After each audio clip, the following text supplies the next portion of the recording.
Assalamualaikum warahmatullahi wabarakatuh. Perkenalkan, nama saya Ari Murni. Saya dari BP25, mahasiswa Universitas Islam Negeri Imam Bonjol. Saya dengan nomor NIM belakang 06.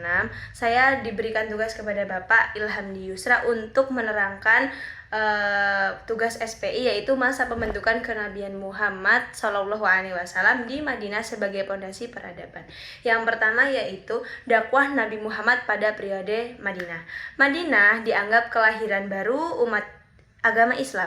Setelah dakwah di Mekah serasa sempit bagi kaum muslimin, keberhasilan dakwah Nabi dapat dilihat dari sikap-sikap orang Madinah pada saat perjanjian Aqobah 1 dan Aqobah 2, di mana mereka mau mengubah sikap dan perilaku mereka, bahkan bersedia menjadi pelindung Nabi. Dan mewujudkan semua ini, Nabi menempuh langkah-langkah dakwah sebagai berikut. Tidak sampai di situ saja. Pada saat dakwah Nabi juga, Nabi mendapatkan suatu ujian-ujian yang bisa membentuk negara di Madinah. Yang pertama yaitu pada saat pertama kali Nabi Muhammad itu datang. Pertama kalinya Nabi Muhammad membangun masjid, yaitu dimana waktu itu Rasulullah baru datang ke Madinah, dan ternyata banyak sekali yang menawarkan Nabi Muhammad ke sini, ke rumah saya, menginap ke rumah saya. Tapi ternyata unta Nabi Muhammad berhenti di depan rumah dua anak yatim, yaitu bernama Sahal dan Suhel, yaitu anak dari Amr bin Amarah yang dibawa asuhan oleh Mu'az bin Afra. Dan di situ Nabi Muhammad membeli tanah anak yatim tersebut untuk dijadikan masjid. Dan apa sih sebenarnya fungsi masjid tersebut? Fungsinya yaitu sebagai untuk yang paling utama itu untuk tempat ibadah, untuk ibadah sholat dan yang lain-lain. Yang keduanya yaitu sarana untuk mempersatukan kaum muslimin. Di masjid tersebut kaum muslimin itu untuk sarana mempersatukan mereka tanpa adanya perseteruan. Yang selanjutnya yaitu sebagai tempat musyawarah, dan yang terakhir yaitu untuk pusat pemerintahan. Dan masjid ini dinamai Masjid Nabawi yang sudah kita kenal sudah sejak lama. Yang kedua, langkah Nabi Muhammad yaitu menciptakan persaudaraan baru. Nah, pada saat kaum Nabi Muhammad itu dari Mekah ke Madinah. Nah, golongan Nabi Muhammad yang pergi ke Madinah itu dinamakan kaum Muhajirin, dan sedangkan kaum yang ada di Madinah yang menerima kedatangan Nabi Muhammad itu dinamakan kaum Ansor.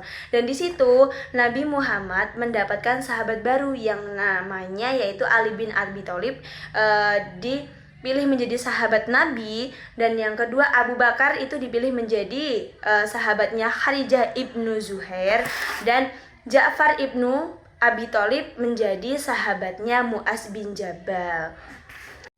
Dan yang ketiga yaitu Nabi Muhammad melakukan perjanjian dengan masyarakat Yahudi Madinah. Apa sih perjanjiannya ya? Perjanjian atau undang-undang ini dinamakan Piagam Madinah, yang ditulis pada tahun 623 Masehi atau tahun kedua Hijriah.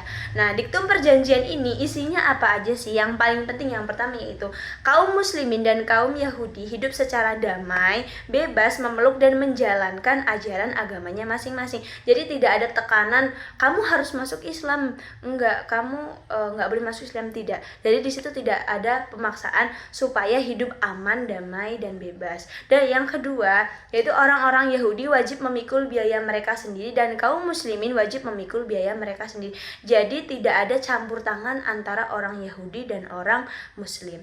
Nah, yang ketiga yaitu apabila salah satu pihak diperangi musuh, maka mereka wajib membantu pihak yang diserang. Jadi saling membantu, gotong royong untuk membentuk suatu negara yang aman, damai dan sejahtera.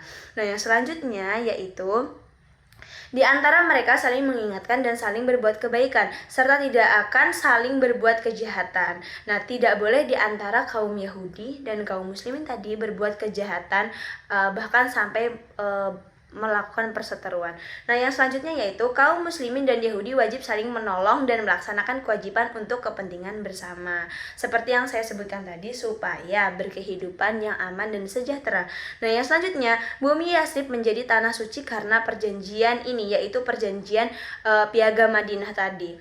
Nah, yang selanjutnya Nabi Muhammad adalah pemimpin umum untuk seluruh penduduk Madinah, dan Bila terjadi perselisihan di antara mereka, maka jalan terakhirnya yaitu dipegang apa namanya tadi, penyelesaiannya itu dikembalikan kepada Nabi Muhammad waktu di Madinah. Nah, Nabi berhasil membangun sebuah negara yang baru, yaitu negara Madinah. Nah, dan Rasulullah secara aklamasi Nabi dipilih menjadi pemimpin dan menjalankan politik, militer, dan keagamaan. Dan yang selanjutnya yaitu yang keempat, yaitu pembangunan peranata sosial dan pemerintahan. Di sini Madinah adalah wilayah pertanian yang dihuni bukan cuma orang Islam saja, cuman berbagai klan, orang Yahudi, orang Nasrani, bahkan orang yang belum masuk Islam, itu semuanya ada di Madinah. Nah, dan di situ tidak diduduki oleh sebuah kesukuan tunggal saja, namun Madinah merupakan perkampungan yang diributkan oleh permusuhan yang sengit dan anarkis, yaitu antara kelompok Aus dan kelompok Khazraj. Nah, penduduk Madinah menetapkan tinggal tidak nomaden seperti di Mekah. Nah, mereka itu sudah memiliki desa-desa sendiri, sudah berpenduduk seperti kita, tidak seperti Mekah. Kalau Mekah itu masih nomaden. Kalau misalkan dia berdagang harus ke sana, musim dingin dia ke sana, musim panas dia ke sana. Tidak seperti Mekah. Nah, yang selanjutnya, Madinah memiliki sejumlah warga Yahudi yang mana penduduk besarnya lebih simpatik terhadap monoteisme.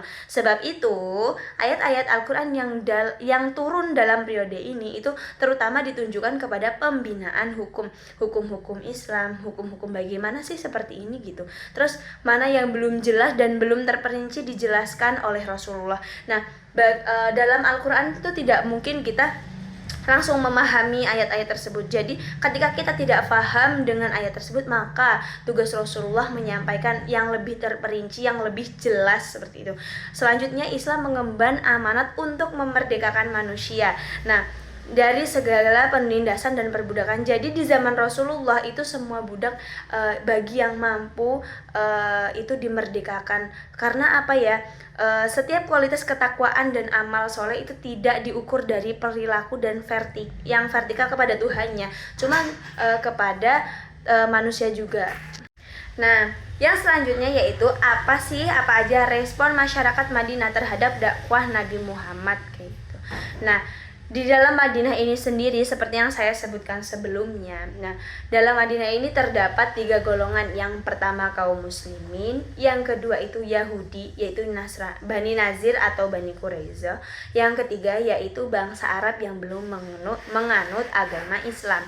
Nah, di sini dakwah ini berusaha mengubah lingkungan Madinah itu dengan menanamkan nilai-nilai keadilan, persamaan, persatuan, perdamaian, kebaikan, dan keindahan.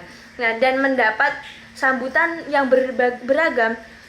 Nabi Muhammad itu mendapatkan sambutan yang beragam ya. Ada yang menerima dengan baik hingga masuk Islam, namun ada juga yang diam-diam menolak. Nah, misalkan Yahudi yang tidak senang atas kehadiran Nabi Muhammad, dan namun mereka tidak berani terus terang kepada Nabi Muhammad kalau mereka itu tidak suka dengan ajaran Nabi Muhammad tersebut. Namun untuk menantangnya saja mereka tidak mempunyai nyali, dan hingga kedengkiannya itu menjadi-jadi pada saat mereka menyaksikan perkembangan pesat agama Islam yang dibawa oleh Nabi Muhammad. Nah, akhirnya Yahudi Madinah menggalang koalisi kepada orang kafir Quraisy di Mekah untuk menghancurkan kekuatan umat Islam pada saat itu. Nah, akhirnya di sini adalah penentuan umat Islam, yaitu adanya perang yang pertama kali. Apa sih perang yang pertama kali, Murni? Pertama kali itu perang yang ada di negara Islam, yaitu perang Badar. Di sini tertulis dilakukan pada saat 8 Ramadan tahun kedua Hijriah di situ banyak banget pasukan dari Islam, yaitu ada 305 pasukan dari kaum muslimin itu yang memenangkan perang tersebut. Di sini penentuan Islam itu akan berdiri. Nah, yang kedua akhirnya setelah itu terjadilah perang selanjutnya, yaitu perang Uhud. Nah, ini juga karena perselisihan antara orang Yahudi dan orang Muslim, yaitu pada tahun 625, dan di sini kaum muslimin ternyata kalah. Nah, perang yang ketiga yaitu perang Khandaq pada tahun 627. Nah, di sini umat Islam itu menang. Tahu nggak perang Khandaq itu apa? Yang selanjutnya itu 6 tahun kemudian, kan 6 tahun itu Nabi Muhammad meninggalkan Mekah.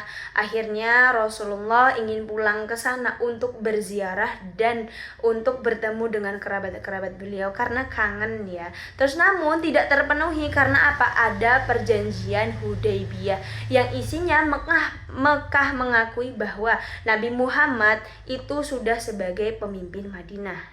Nah, yang selanjutnya tahun ke-8 terjadilah perang Mu'tah. Nah, yang disebabkan oleh utusan Nabi Muhammad yaitu Al-Haris ibnu Umar Al-Azdi yang dikirim oleh Rasulullah kepada Ghosasiyah yaitu Bani Ghosan dibunuh, dan perang ini merupakan cikal bakal perluasan Islam keluar Jazirah Arab. Nah, di sini setelah adanya perang Mu'tah ini, akhirnya seluruh penjuru Jazirah Arab itu mulai mengenallah Islam. Nah, tahun ke-9 Hijriah dianggap yaitu tahun delegasi, dimana karena Islam telah meratai seluruh Jazirah Arab, jadi Nabi Muhammad merasakan kenikmatan yang tidak terhingga hingga turun surah An-Nasr pada saat itu. Nah, yang selanjutnya pada tahun ke-10 Hijriah, Nabi Muhammad mengerjakan hajinya yang terakhir yaitu Hijjul Wada, yaitu haji berpamitan.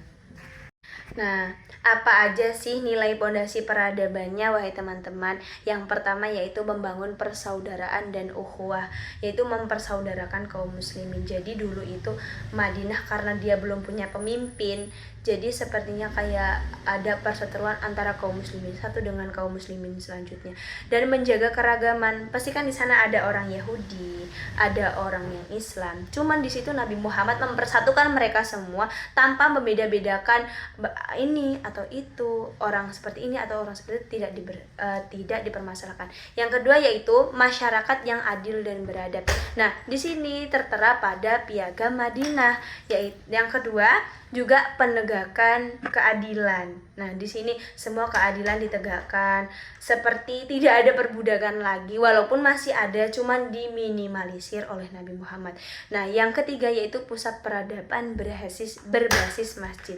Nah, yang menjadi pusat peradaban di sini yaitu Masjid Nabawi sebagai pusat kegiatan, seperti yang aku sebutkan tadi sebelumnya, bahwa Masjid Nabawi ini yaitu masjid yang tempat untuk beribadah, tempat di mana mempersatukan kaum muslimin, tempat di mana didirikannya pemerintahan, dan banyak sekali. Dan yang selanjutnya itu dakwah melalui keteladanan. Nabi Muhammad itu mencontohkan seperti yang dibilang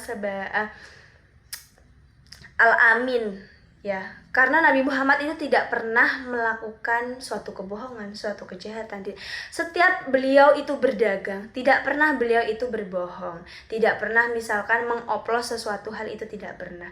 Nabi selalu mencontohkan kejujuran, kebaikan, teladan yang baik. Maka dari itu marilah kita contoh Nabi Muhammad pada kegiatan kita sehari-hari. Baiklah, itu tadi penjelasan dari saya, yaitu mengenai periode Nabi Muhammad, dakwah Nabi Muhammad di Madinah. Nah, semoga dapat bermanfaat bagi kita semua, bagi yang mendengar maupun yang melihat video ini. Semoga bermanfaat, amin ya rabbal alamin. Dan bagi Bapak, saya mohon maaf karena dalam video saya ini pasti banyaknya kekurangan, karena itu dari saya sendiri, dan ketika memang ada benarnya, itu semata-mata dari Allah Subhanahu wa Ta'ala. Baiklah, kurang lebihnya saya mohon maaf. Saya akhiri, wabillahi taufik wal hidayah. Wassalamualaikum warahmatullahi wabarakatuh.